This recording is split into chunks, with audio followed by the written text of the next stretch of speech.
What's going on, guys? JSGC here, back again for another daily Manchester City transfer update. Before I do crack on with today's update, make sure, like always, if you are enjoying the content, then do subscribe to my channel. It is free to subscribe. I'm going to keep you guys up to date every single day here on YouTube with all the latest City transfer news. So if you haven't already, do subscribe. It is free. Social media links are in the description too if you want to go and follow me on my X, Instagram and TikTok. Email also in the description too if you want to hit me up for any sponsorships or any videos or any general business inquiries. Don't forget to leave a thumbs up on today's transfer update. We're aiming for 300 likes, and do get your thoughts as well in the comments below. So we're going to crack on with some outs news. We've got the very latest on Ilkay Gundogan. Now, the Athletic have said that Ilkay Gundogan continues to gather interest from Turkey, and Galatasaray are the club that's showing the most interest in potentially signing him this summer. Now, Ilkay Gundogan wants to play an important role in the team, and he feels like if he was to get more opportunities at Galatasaray rather than at Manchester City for the upcoming season, then he would be interested in making the move. But nothing has been decided as of yet, and nothing is going to get decided by any Manchester City first team player until they're back from their holidays, which won't be until the end of this month when they return back for pre-season in preparation for the Premier League season in August. So very interested. I'm keeping my eyes and ears open. I'm not expecting there to be loads of developments on Ilkay Gundogan, but we definitely are aware of interest coming in for Gundogan. So the question here is not just from the money side of things, but also from a playing side of things with Ilkay Gundogan. Where does he think he's going to be getting the most game time? I think it's no secret about Ilkay Gundogan wanting to move to Turkey and to play for Galatasaray. The question is just how much are they willing to pay Ilkay Gundogan? How much game time are they going to give him? What length of contract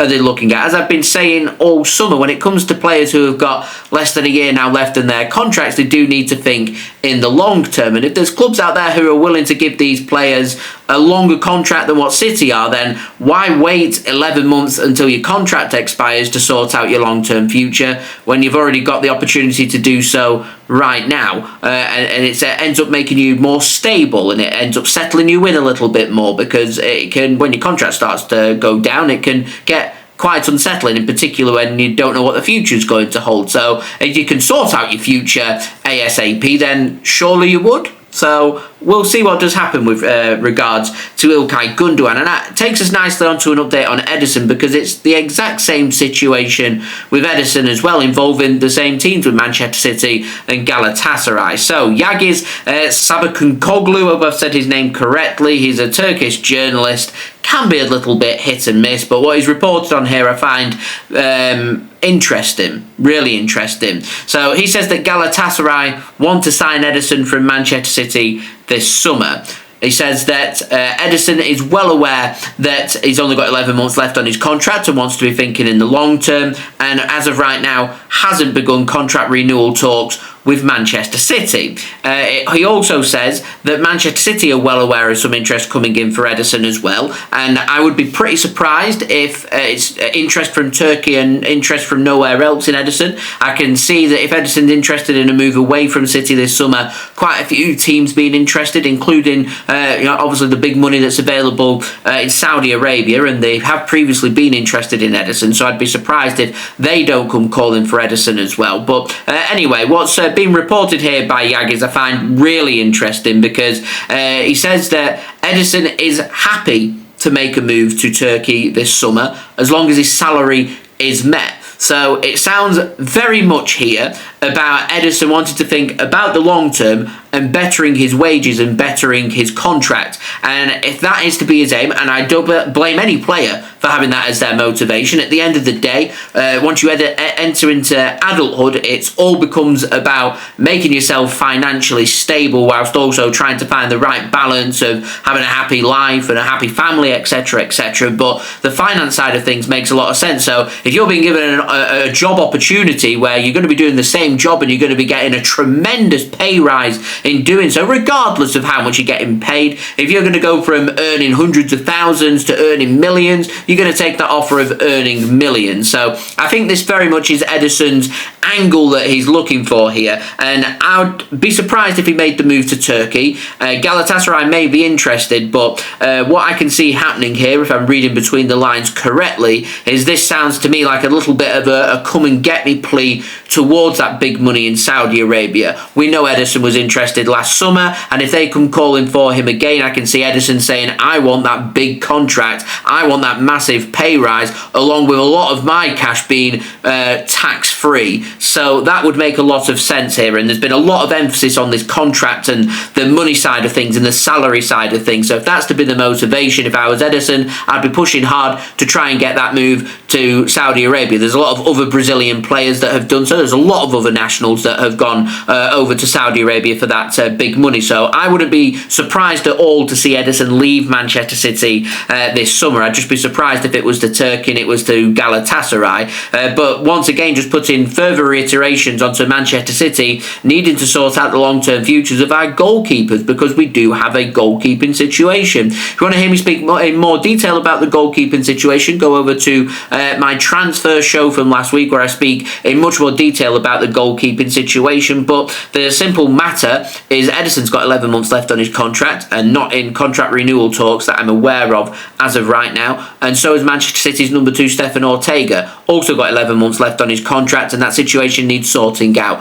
What we don't want to do is go into next summer, lose both goalkeepers for free, and then we need to sign 2 new goalkeepers, a new number 1 and a new number 2. If we could sort out at least one of them positions this summer, then I would be doing so. And I mentioned in my transfer show last week, and I'm going to stand by what I said last week, I feel like when it comes to sorting out the goalkeeping situation, we would have an easier time selling Ederson than we would Ortega. We'd have an easier time replacing Ederson than we would Ortega. Manchester City have been heavily linked with a move for Diogo Costa, the goalkeeper from FC Porto. Manchester City already seem to have everything in the pipeline that if Ederson wants to push for a move, he can do so, and we can bring in a goalkeeper, and it would not take that much work to get that one sorted. So that, to me, seems like the most sensible option that would come about from this situation. It's all about, is there going to be bids coming in, as we've spoken about all summer about when it comes to the outgoings. Interest is great, but until we actually start getting bids coming in, I take everything all with a bit of a pinch of salt. But yeah, really interested, in particular when we saw Ederson just a couple of weeks ago speaking about how he wants to stay at Manchester City and sees himself only as a Manchester City player, and everyone thought, right, Ederson's going to be staying, but he's saying that he's going to be staying but not signing a new contract. It doesn't solve our goalkeeping situation in them couple of weeks. Unfortunately, there's been some in the Manchester City community and fan base who have proceeded to go and start launching more online attacks towards Manchester City's goalkeeper Ederson, and also his wife and his family, which I find nothing short of a disgrace, nothing short of disgusting, targeting a fantastic goalkeeper that Manchester City have had, who has been a tremendous servant, who's been there, done that, worn the t-shirt when it comes to winning everything with Manchester City. And I have nothing but appreciation and gratitude towards Ederson, and if he does want to leave Manchester City for whatever reason that would be, then he would have my complete backing towards that, whether that be this summer to another club, or next summer when his contract expires, or when he decides he wants to walk away from Manchester City. That's a choice that he is to make, but that is the very latest on this Ederson situation and the goalkeeping situation, and something I'm very much keeping my eyes and ears open for. Now, moving on to the ins, we've had some additions made